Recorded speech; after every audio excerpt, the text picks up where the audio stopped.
Hello everyone and welcome back to the channel. It's been a while since my Ironman and I'm excited to share what's happening and answer some of your questions. If you're new here, my name's Hugo and I'm going to be talking about my Ironman experience and what's upcoming with the channel.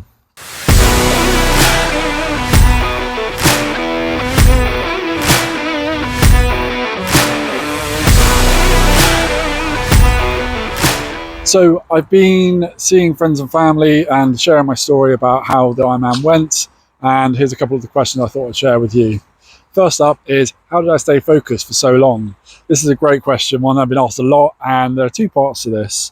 One is racing, race day, and the other one is in training. So for my race day focus, I was really worried about trying to stay focused for 14 hours. I'd already been training with headphones on, and you're not allowed to do that on race day. But when I started in the swim, it was so technical. With the adrenaline and the race nerves, I didn't really have much room for other thoughts. The bike leg, though, was a lot tougher because I spent nearly 7 hours mostly by myself. The conditions really made it easy for me to slip into a negative mindset.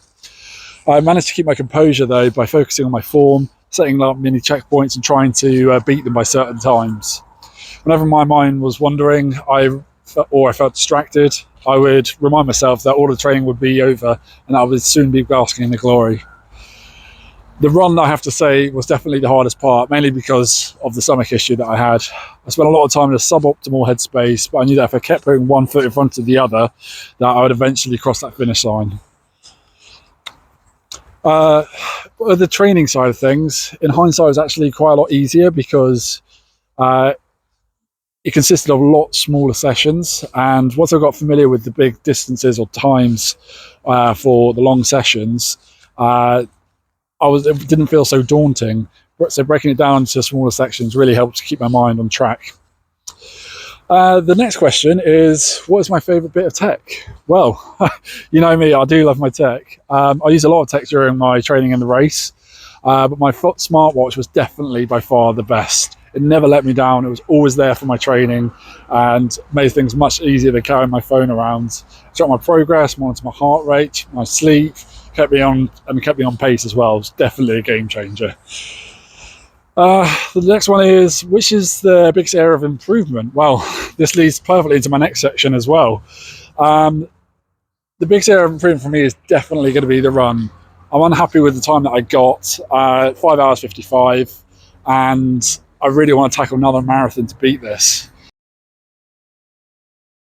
So let's talk about the next section. Now that I think we're a big race, what's next for the channel? Well, I'm going to keep on channel going because I love the accountability it provides and hopefully inspires some people out there to start their own journey.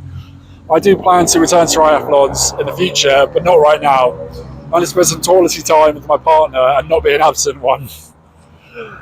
I'm changing the frequency though of uploads to once a month until I have another race booked where I'll share more of the journey with you. In the meantime, I'll be focusing on my running and working on my diet. These are my two biggest weaknesses, and I haven't put any races yet, but stay tuned for updates. So yeah, thanks for tuning in today, and if you have more questions or suggestions for future videos, drop them in the comments below. Don't forget to like this video and subscribe, and your support means the world to me. Alright, that's it for today. Remember to keep on trying